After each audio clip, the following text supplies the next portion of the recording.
Everybody asking how we doing, say we good. Don't need no one to tell me how to live just like they would. It ain't their business, but they in it, I don't know why. Revolved around my life after I found another. Halo semuanya, Assalamualaikum warahmatullahi wabarakatuh.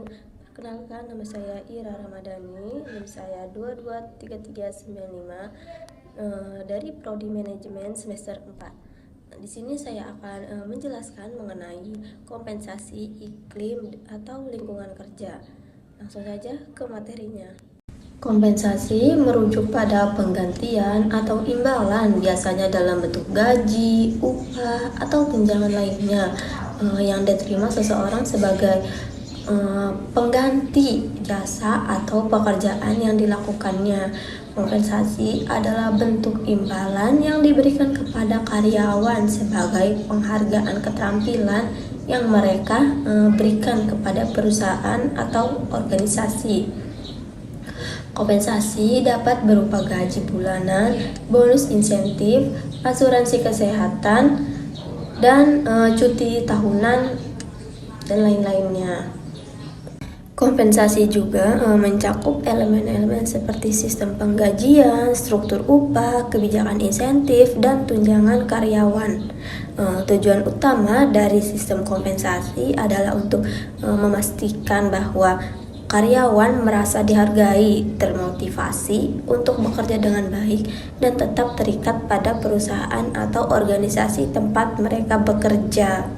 Teori kompensasi membahas berbagai aspek, termasuk pengaruh struktur gaji, keadilan dalam kompensasi, insentif kinerja, dan dampak kompensasi terhadap kinerja individu dan organisasi secara keseluruhan.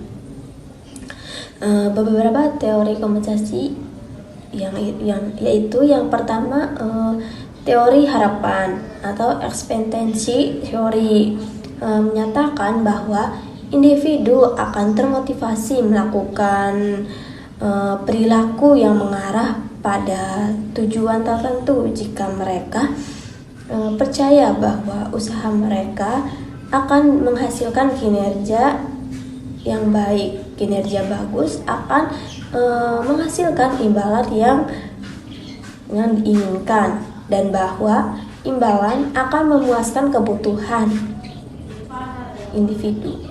Implikasi praktis dari sistem kompensasi. Yang pertama, motivasi karyawan. Sistem kompensasi yang adil dan kompetitif dapat meningkatkan motivasi karyawan untuk mencapai target kerja dan kinerja yang tinggi. Karyawan merasa dihargai dan diberi pengakuan atas kontribusi mereka. Yang kedua, retensi karyawan. Sistem kompensasi yang sesuai dapat membantu dalam mempertahankan karyawan berbakat dan berpengalaman. Karyawan cenderung tinggal lebih lama di perusahaan jika mereka puas dengan paket kompensasi yang mereka terima. Yang ketiga, daya tarik dan rekrutmen. Sistem kompensasi yang kompetitif dapat memperkuat perusahaan dalam rekrutmen karyawan baru yang berkualitas, menawarkan paket kompensasi yang menarik. Iklim adalah kondisi cuaca rata-rata suatu wilayah dalam jangka waktu yang panjang yang mencakup suhu, kelembaban udara, presipitasi atau curah hujan, salju, kecepatan dan arah angin, tekanan udara, dan kondisi lainnya. Iklim berbeda dengan cuaca yang mengacu pada kondisi atmosfer yang berubah dari hari ke hari atau bahkan dari jam ke jam. Iklim didasarkan pada data rata-rata cuaca berdasarkan pengamatan selama beberapa dekade. Iklim merupakan faktor yang penting dalam menentukan karakteristik dan kondisi lingkungan suatu wilayah, serta mempengaruhi ekosistem pertanian, kehidupan manusia, dan sektor-sektor lainnya. Implikasi praktis dari iklim kerja yang positif dan mendukung dalam suatu organisasi. Dampak di sini pada karyawan, kinerja organisasi, dan budaya perusahaan secara keseluruhan. Yang pertama, kesejahteraan karyawan. Iklim kerja yang positif dapat meningkatkan kesejahteraan karyawan, mengurangi tingkat stres, meningkatkan kepuasan kerja, dan menciptakan lingkungan yang mendukung keseimbangan kerja hidup. Yang kedua, keterlibatan karyawan. Iklim kerja yang positif dapat meningkatkan tingkat keterlibatan karyawan, memotivasi mereka untuk berkontribusi, merasa dihargai, dan terlibat aktif dalam mencapai tujuan organisasi. Yang ketiga, kinerja organisasi. Iklim kerja yang kondusif dapat meningkatkan kinerja organisasi secara keseluruhan. Karyawan yang merasa nyaman dan dihargai dan didukung cenderung bekerja dengan lebih baik, meningkatkan produktivitas, inovasi, dan hasil bisnis. Yang keempat, pelestarian bakat. Dengan menciptakan iklim kerja yang positif, perusahaan dapat mempertahankan bakat terbaik, mengurangi turnover karyawan, dan meningkatkan retensi bakat yang berharga. Yang kelima, komunikasi dan kolaborasi. Iklim kerja yang positif mendorong komunikasi yang terbuka, kolaborasi antar tim, dan saling mendukung di antara karyawan. Hal ini mendorong pertukaran ide, inovasi, dan kerjasama yang lebih baik. Teori lingkungan kerja adalah kerangka konsep dan prinsip-prinsip yang digunakan untuk menjelaskan pengaruh faktor-faktor fisik, sosial, dan psikologis di lingkungan kerja terhadap karyawan, perilaku, kinerja, dan hasil organisasi secara keseluruhan. Yang pertama, teori keterlibatan atau engagement theory. Teori ini berkaitan dengan tingkat keterlibatan karyawan dalam pekerjaan mereka dan bagaimana faktor-faktor lingkungan kerja mempengaruhi tingkat keterlibatan tersebut. Yang kedua, teori stres atau stress theory. Teori ini menyoroti cara stres di lingkungan kerja, baik yang disebabkan oleh faktor fisik maupun sosial, dapat mempengaruhi kesehatan fisik dan mental, kinerja, dan kepuasan karyawan. Yang ketiga, teori motivasi atau motivation theory.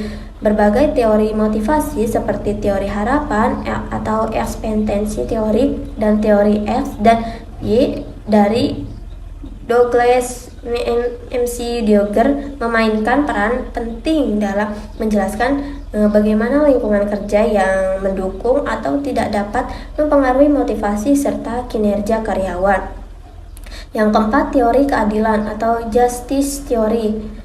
Teori ini mengkaji bagaimana persepsi karyawan terhadap keadilan dalam lingkungan kerja, termasuk keadilan distribusi atau bagaimana pengambilan keputusan dibuat, dan keadilan prosedur atau bagaimana keputusan dibuat memengaruhi kepuasan dan kinerja. Yang kelima, teori iklim organisasi atau organization climate theory. Teori ini berfokus pada aspek-aspek lingkungan kerja yang terukur seperti budaya perusahaan, struktur organisasi, kepemimpinan, komunikasi, dan bagaimana iklim organisasi tersebut mengacu perilaku dan kinerja karyawan.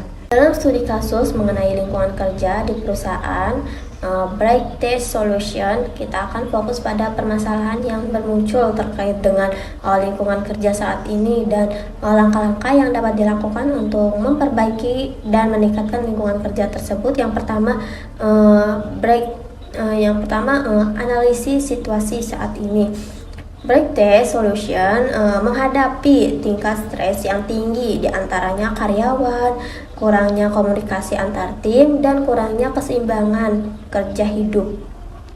Yang kedua, identifikasi masalah utama termasuk tingkat stres yang tinggi, kurangnya keterlibatan karyawan, kurangnya dukungan tim, dan kurangnya kejelasan dalam komunikasi. Yang ketiga, tujuan perbaikan. Tujuan perbaikan meliputi mengurangi tingkat stres, meningkatkan keterlibatan karyawan, meningkatkan komunikasi antar tim, dan menciptakan lingkungan kerja yang sehat dan inklusif. Yang keempat, langkah-langkah perbaikan program manajemen stres. Mengadakan program manajemen stres termasuk pelatihan manajemen waktu, keseimbangan kerja hidup, teknik relaksasi, dan dukungan kesehatan mental. Pelatihan komunikasi, melakukan pelatihan komunikasi efektif untuk memperbaiki komunikasi antar tim, meningkatkan keterlibatan, dan memperbaiki hubungan interpersonal. Yang ketiga, membangun budaya kolaboratif, mendorong kolaborasi dan kerjasama antar tim dan departemen, membangun budaya inklusif dan dukungan tim. Yang D, pengembangan kepemimpinan, melakukan pelatihan kepemimpinan untuk manajer dan supervisor agar mereka dapat memberikan dukungan arahan yang jelas dan membantu karyawan mencapai potensial maksimal mereka. Yang kelima, implementasi perbaikan, mengimplementasi langkah-langkah perbaikan secara bertahap, melibatkan karyawan dalam proses perbaikan dan memonitor dampaknya. Yang keenam, evaluasi dan peningkatan, melakukan evaluasi teratur, memperhitungkan umpan balik karyawan, mengidentifikasi area perbaikan, dan terus meningkatkan lingkungan kerja secara berkelanjutan. Implikasi praktis dari lingkungan kerja yang baik memiliki dampak dan signifikan pada karyawan, organisasi, dan kinerja keseluruhan. Yang pertama, kesejahteraan karyawan. Lingkungan kerja yang baik dapat meningkatkan kesejahteraan fisik, mental, dan emosional karyawan, mengurangi tingkat stres, kelelahan, dan konflik, serta menciptakan rasa aman dan nyaman di tempat kerja. Yang kedua, motivasi karyawan. Suasana kerja yang mendukung, inklusif, dan positif dapat meningkatkan motivasi karyawan untuk bekerja lebih baik, berkontribusi, dan mencapai tujuan individu dan organisasi. Yang ketiga, kinerja organisasi. Lingkungan kerja yang mempromosikan kolaborasi, komunikasi, dan yang terbuka, dan budaya kerja yang positif dapat meningkatkan kerja keseluruhan organisasi, menghasilkan peningkatan produktivitas, inovasi, dan kepuasan pelanggan. Yang keempat, kualitas kehidupan kerja. Lingkungan kerja yang baik dapat meningkatkan kualitas kehidupan kerja karyawan dengan menyediakan kesempatan untuk berkembang, merasa dihargai, dan seimbang antara kehidupan kerja dan pribadi.